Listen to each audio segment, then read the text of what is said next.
অর্থাৎ এখন যে রিক্সাগুলো আছে, যদি আপনি পেডাল চালিত, এখানে মহাজন ভিত্তিক একটা ব্যবসা আছে, কিন্তু এই অটো রিক্সার ক্ষেত্রে মহাজন রাষ্ট্রকে প্রত্যেকটা নাগরিকের কথা ভাবতে হবে।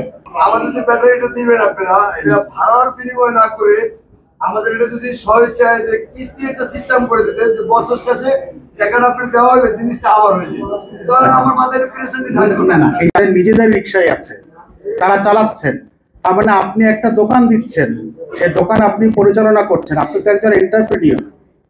হ্যাঁ, সেই সেন্স থেকে আপনারা প্রত্যেকে এন্টারপ্রেনিউর, আপনারা প্রত্যেকে আপনাদের ফ্যামিলিকে জীবন ধারণের জন্য প্রয়োজনীয় সবকিছু করে যাচ্ছেন, কিন্তু টেকনিক্যালি স্পিকিং যেটা বললাম, আপনাদেরকে শ্রম বিষয়েই চিন্তা করতে হবে। সেই বিষয়ে যে ধরনের গাইডলাইন এখানে আসলো সেটা নিয়ে আপনারা ভবিষ্যতে অবশ্যই কাজ করবেন। এখানে যে 17টা দাবি দেওয়ার কথা আসলে আসছে, সেই 17টা দাবি দেওয়াতেই আমি এগ্রি করি, আমার কাছে ভালো লেগেছে। কিন্তু এখানে এইগুলোর মধ্যে কিছু জিনিস আছে যেটা আসলে অ্যাডিশন করা প্রয়োজন। যেমন আপনাদের দাবি দেওয়ার মধ্যে যে 2 নম্বর পয়েন্ট যেটা আছে, যে বিআরটিএ থেকে সুনির্দিষ্ট টাইপ। এখন আসলে বাংলাদেশে সমস্যা যেটা হয়ে যায় সেটা হচ্ছে যে এত ধরনের টাইপ আছে। রিক্সার কথা যদি বলেন, পায়ে চালিত রিক্সা একটাই, কিন্তু ইঞ্জিন চালিত রিক্সা এটা কোনটা? ইজি বাইক, সেটা কি রিক্সা বলতেছি আমরা? মানে ইন্টারন্যাশনালি কিন্তু আপনারা দেখবেন যে ই রিক্সা হিসেবে সবগুলা ক্যাটাগরিকেই বলে, সিএনজি আলাদা, বাট ইজি বাইক যেটা, সেটাও এক ধরনের আপনার ইলেকট্রিক সাইকেল বা ইলেকট্রিক রিক্সা আমরা বলছি। ইলেকট্রিক রিক্সার মধ্যে কিন্তু আবার প্রথম জেনারেশনে যেটা শুরু হয়েছিল, যে আপনার পেডালও থাকতেছে, পেডালটাও ঘোরে। হ্যাঁ, ওইটা এখন আর নাই, এখন চোখে পড়ে না, এখন আর একটা মডিফাইড ভার্সন আসছে। তো এই যে এইখানে এক একটা দেশের কনসেপ্ট মাথায় নিয়ে আমাদের দেশে যে লোকালভাবে যে মডিফিকেশন করা হচ্ছে, লোকালভাবে যে ব্র্যান্ডিংটা করা হচ্ছে, সেটাকে যদি আমরা মূল্যায়ন করতে পারি, কিভাবে যদি একটা স্ট্যান্ডার্ড একটা ফরমেশন দিতে পারি, একটা সুনির্দিষ্ট রিক্সা সেটা কিরকম হবে, সেটার জন্য সরকারের কাছে আমরা চাইতে পারি, বলতে পারি, সরকার থেকে হয়তো করবে। কিন্তু দেখেন যে আমাদের এখন প্রধান উপদেষ্টার একটা কনসেপ্ট হচ্ছে সোশ্যাল বিজনেস। এই সোশ্যাল বিজনেসটা অলিম্পিক পর্যন্ত গিয়েছে এবং বিভিন্ন জায়গাতে কিন্তু এই কনসেপ্টটা আছে। সোশ্যাল বিজনেসটাও কিন্তু আমাদের এই ইন্ডাস্ট্রিতে কাজে লাগতে পারে। লোকাল লেভেলের অনেক এন্টারপ্রেনিউর আছেন যারা নিজেরা এই ধরনের ব্যাটারি, এই ধরনের পার্টস সবকিছু নিয়ে এসে বাংলাদেশে গাড়িটা তৈরি করে 60 থেকে 70 হাজার টাকায় হয়তো কাস্টমার হাতে পৌঁছায় দিচ্ছে। তো এইটা কতটুকু সেফ এবং এটার স্ট্যান্ডার্ডটা কিরকম সেটা ফিক্সড না থাকাতে এক একজন এন্টারপ্রেনিউর এক একভাবে এক এক ডিজাইনে গাড়িটা বানাচ্ছে। তো এইখানটায় আমি আসলে মনে করি যে অবশ্যই 2 নম্বর পয়েন্টটা এটা অবশ্যই আসবে। এখন যেহেতু এখানে যারা আপনারা আসছেন তাদেরকে বলা হচ্ছে প্রতিবন্ধী, যদিও এটা ইন্টারন্যাশনালি কিন্তু এখন প্রতিবন্ধী শব্দটা নাই, এটা আছে হচ্ছে স্পেশালি অ্যাবলড, মানে যারা অন্যভাবে একটু স্পেশালভাবে কাজটা করে। তো আপনাদের এই দাবিগুলোর মধ্যে একটা দাবি অন্তর্ভুক্ত হওয়া উচিত বলে আমি মনে করি, সেটা হলো যে রিক্সাগুলা আপনারা চালাবেন সেই রিক্সাগুলা যেন অবশ্যই প্রতিবন্ধী বান্ধব হয়। কাউকে বাদ দেওয়া যাবে না। এক দলকে সুবিধা দেওয়ার জন্য আরেক দলের কথা আমি ভাবলামই না, আমি চট করে একটা ডিসিশন নিলাম এই জিনিসটা তুলে দিব, এবং এটার কারণে তারা যে ক্ষতিগ্রস্ত হবে সেই ক্ষতিগ্রস্ততার বিষয়টা কিভাবে পূরণ হবে বা অল্টারনেট কি ব্যবস্থা হবে, বিকল্প কি ব্যবস্থা হবে সেটা আমরা ভাববো না। এটা কিন্তু রাষ্ট্রের দায়িত্ব হতে পারে না। রাষ্ট্র কিন্তু বাবা মার মতোই, প্রত্যেকটা নাগরিক তার সন্তান, যারা সরকারে আছেন সন্তানের মতোই তাদের কথাগুলো ভাবতে হবে, তাদের জন্য ব্যবস্থা করতে হবে। তো আছে আর এখন প্রতিবন্ধী বাবদ যেন এরকম কিছু না হয়। তবে আমার কাছে যেটা মনে হয় যে বস বা ভাইয়া, আপনার যেটা প্রস্তাবনা ছিল এই বিষয়টাতে, সরকার যে চালকদেরকে একটা লাইসেন্সের আকারে নিয়ে আসবে বলছে, এবং এটা যদি করতে পারে তাহলে স্টিকারের আর প্রয়োজন নাই। 2 নাম্বার, গাড়ি যদি ফিটনেস, গাড়ি যদি একটা লাইসেন্সের আকারে নিয়ে আসতে পারে, তাহলে সেক্ষেত্রেও আর কোনো ধরনের চাঁদাবাজি করার স্কোপ থাকবে না। 3 নাম্বার, যে রাস্তায় চলার অনুমতি আছে শুধু সেই রাস্তায় চলবে, সেটা যদি ব্রেক করে তাহলে তাকে মাস্ট পানিশমেন্ট দিবে। এটা যদি মানুষ ফলো করে তাহলে আর প্রবলেমটা হবে না। কারণ আপনি দেখেন, তাকে মহল্লায় চলার জন্য দিয়েছে, সে যদি হাইওয়েতে চলে সেটা তো সমস্যা হবেই।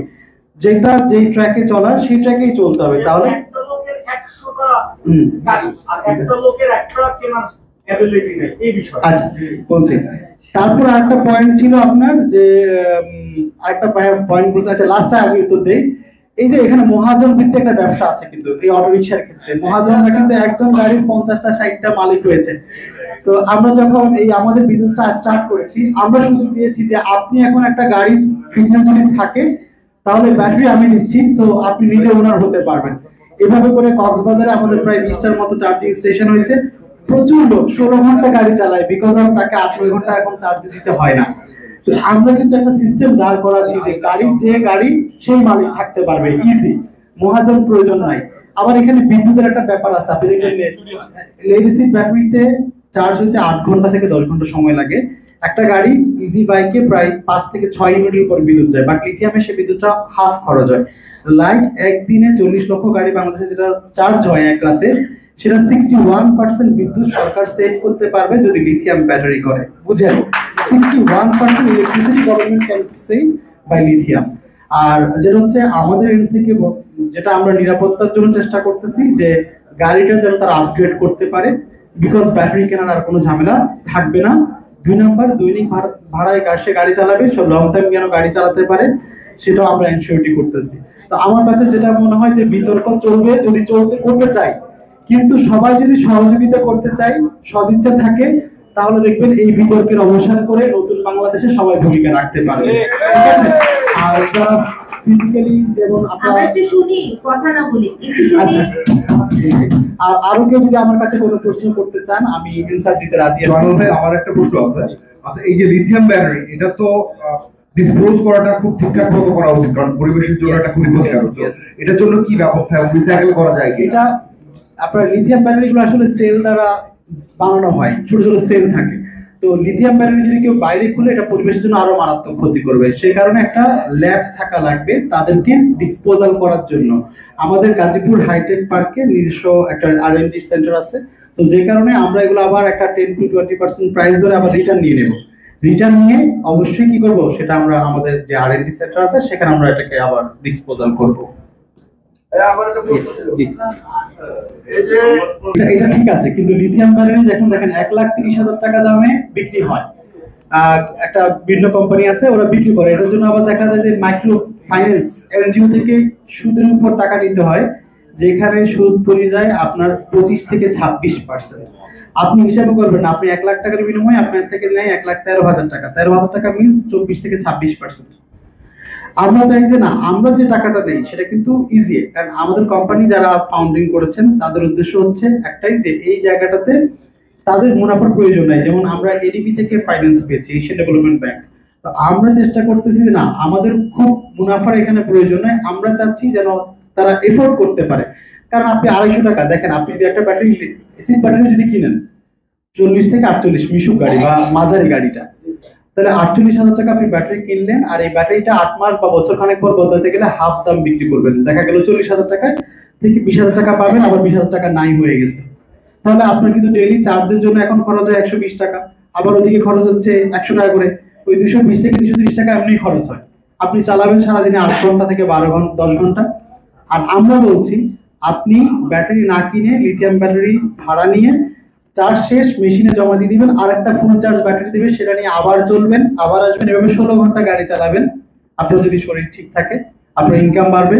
আর এসিড পরে পরে যে ব্যাটারিটা ক্ষয় হয়ে যায়, সেই ক্ষয়টা আর হবে না, গাড়িরও ক্ষয়ক্ষতি কমে যাবে।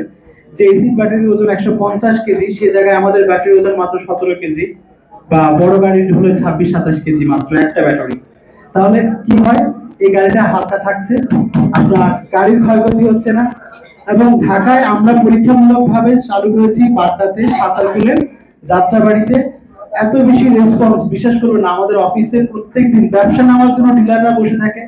যে সকল এলাকায় দিয়েছি, ইউজাররা বলে যে আপনারা এই সার্ভিস বন্ধ করতে পারবেন না, আমাদেরকে দিতে হবে। একবার একজনকে বন্ধ করেছিলাম বিকজ অফ ওভারলোড, মানে বেশি চার্জ, একটা মেশিনে 10টা ব্যাটারি হয়, হ্যাঁ, তো চার্জ হচ্ছে না দেখে আমরা বললাম যে আপনি আমাদের সার্ভিসটা নিয়েন না। ওই লোক তাদের এই যে চালক সমিতির সভাপতিকে নিয়ে একদম আন্দোলন শুরু করছে, বন্ধ করতে পারবেন না, এটা দিতেই হবে। চিটাগাঙে আমরা 4টা রেখেছিলাম, এত রেসপন্স পেয়েছি হালি শহরে আমরা প্রায় 50টা চার্জিং স্টেশন চিটাগাঙে ফোকাস করেছি। ঠিক আছে, তো এই জন্য বললাম যে আগামী বছর সারা বাংলাদেশের বিভিন্ন জায়গায় আমরা চার্জিং ইনফ্রাস্ট্রাকচার তৈরি করবো এবং ব্যাটারিগুলো ভাড়া দিয়ে দেবো। তাহলে কি হবে, আপনারা ব্যাটারি শুধুমাত্র একটা ভালো মানের গাড়ি কিনলে বা বডি থাকলে আপনি একটা গাড়ির মালিক হয়ে চালাতে পারবেন। জি জি।